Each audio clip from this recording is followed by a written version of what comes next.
Lundi matin, 9 h, en plein trafic, le centre-ville en arrière et les nouveaux arrivages de la SAQ. Cette semaine, quelques produits en sélection, des produits canadiens en fait, hein. C'est toujours le fun d'en parler quand ils sont bons.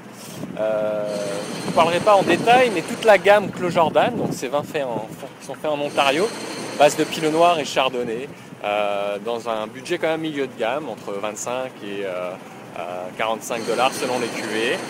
Pinot noir en rouge, chardonnay en blanc, les deux sont quand même assez bien que j'ai un faible pour vraiment les blancs. Mettez-en dans votre cave, c'est des vins qui se gardent quand même quelques années, qui sont très bien faits. Mission Hill, on est en Okanagan Valley, c'est un Cabernet Sauvignon, donc on a un cépage qui a quand même de la structure, un vin qui va avoir de la structure. Pour 24,95 $ sur le millésime 2007, on découvre les vins d'ici.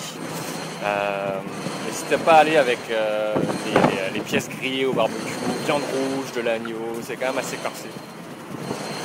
Le centre de l'Espagne, plus dans la région de la Mancha, très connu pour cette vague de modernité, je dirais, dans le monde de la vigne.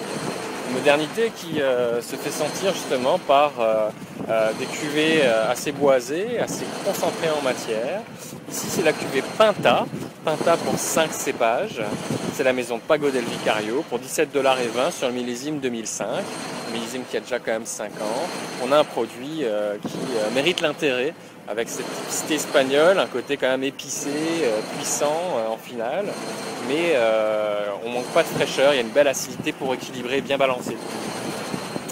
J'ai goûté hier le chardonnay Nativa Maipo de Viña Carmen dans le Chili sur millésime 2006. Pour 14,95 $, on a un chardonnay très sec, avec une belle acidité, un côté agrume, citronné, très très agréable, donc parfait sur les poissons ou un petit vin de terrasse. Et on a un petit côté vanillé qui apparaît, qui provient sûrement du bois, qui apporte surtout l'arôme, mais pas trop la richesse en bouche. Donc oui, c'est intéressant quand même pour le prix d'avoir ce contraste de vin frais, vif, mais avec une aromatique un petit peu plus torréfaction vanille. Je termine avec une cuvée Barrel Reserve, donc élevée en barrique, encore une fois au Chili. La Capitana, c'est un des domaines que je préfère dans les rapports qualité-prix du Chili, c'est biologique, c'est le Merlot ici qu'on a pour 16,40 $ sur le millésime 2008, et on a un Merlot quand même en puissance. Alors pas mal de rouge corsé cette semaine pour faire vos choix. Donc si vous êtes amateur, ça va être parfait. Sinon, vous avez toujours les Pinots du Clos Jordan qui vont être peut-être un petit peu plus sur la finesse et l'élégance. Il y a un petit peu de vent. J'espère que c'était resté quand même assez audible. Et le marteau-piqueur en arrière, c'est Montréal, on ne pourra pas s'en passer.